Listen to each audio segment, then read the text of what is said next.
প্ৰেমত পৰিলে এনেকুৱা হয় নেকি?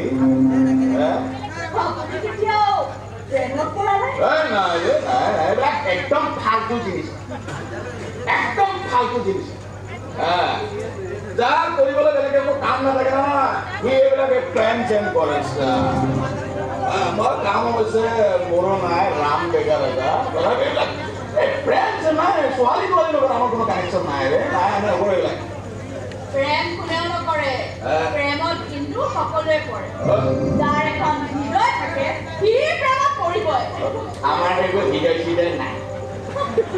হৃদয় নথকা হ'লেও আপুনি মোৰ দৰে ইমান বেয়া ছোৱালী এজনী ইমান মৰম কৰি ভাত নোখোৱালে, ভাতটো এটুকুনি মাৰিবলৈ সুবিধা কৰি নিদিলে। আপুনি আপোনাৰ মনটো বৰ আৰু তেনে এটা সুন্দৰ হ'লে খুব সহজতে প্ৰেমত পৰি যায়। নকৰো মই প্ৰেমত, ভাল পৰিব, ভাল প্ৰেমিক হ'ব। মই ভাল ছোৱালী এজনী আপোনাৰ জীৱনলৈ আহিলোঁ। কেৱল মাত্ৰ এটাই ভয়, মোৰ মানুহটোৰ দৰে